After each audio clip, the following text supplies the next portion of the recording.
ఏరా ఊరికే వెళ్ళిపోతా అంటున్నావు, కాసేపు ఉండొచ్చు కదా. ఏం లేదక్క, మళ్ళీ బావ వచ్చి ఆ షేరింగ్ కాన్సెప్ట్ మొదలెట్టాడు అనుకో, నా వల్ల కాదు. అందుకే బావ వచ్చేలోపే వెళ్ళిపోతే బెటర్ అని. అవును, అమ్మ నీకు సంబంధాలు చూస్తుంది తెలుసా? నాకెందుకు తెలీదు, నేను ఓకే చేస్తేనే కదా. ఒక్క నిమిషం. అమ్మే స్పీకర్ లో పెట్టు. అమ్మా చెప్పు. రేపు నువ్వు అమ్మాయిని చూడడానికి వెళ్ళాలి. అవునా, చాలా ఫాస్ట్గా ఉన్నావే. సరే వెళ్తాలే. అమ్మాయి వాళ్ళది అక్కడే, రేపు నువ్వు అక్క బావని తీసుకెళ్ళు. బావెందుకు, నేను అక్క వెళ్తాంలే. నోరు మూసుకొని చెప్పించేయి. అమ్మా అమ్మా అమ్మో అక్క.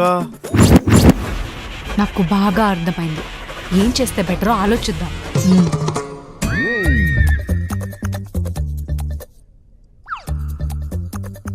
ఐడియా ఏంట్రా చెప్పు. రేపు బావ నార్మల్గా ఆఫీస్కి వెళ్ళిన తర్వాత మనం పెళ్లి చూపులకి వెళ్ళిపోదాం. కానీ అమ్మ అడిగితే బావకి లీవ్ దొరకలేదని చెప్తాం. సూపర్ రా నువ్వు. నేను ఎప్పుడెంత సెట్.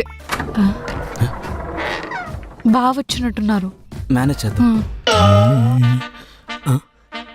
బామ్మదే, బావా రేపు నీకు పెళ్లి చూపులంట. కొత్త డ్రెస్ ఉందా, కొనుక్కుందామా? మీకెవరు చెప్పారు? అత్తగారు ఫోన్ చేశారు, వేణుకి రేపు పెళ్లి చూపులు ఉన్నాయి, హాఫ్ డే లీవ్ తీసుకోమని. మనమేనే కదా ఫుల్ డే లీవ్ పెట్టా. నేను పెళ్లి చూపు మీద ఆశ వదిలేసుకున్నా. ఏంటి పెళ్లి చూపులు మీకు కాదు, మా తమ్ముడికి. చా, మరి నువ్వెందుకు ఇంత కాస్ట్లీ చీర కట్టు?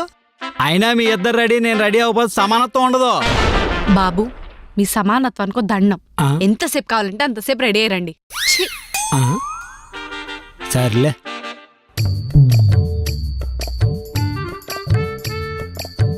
ఏంట్రా తమ్ముడు టెన్షన్ పడుతున్నట్టున్నావు?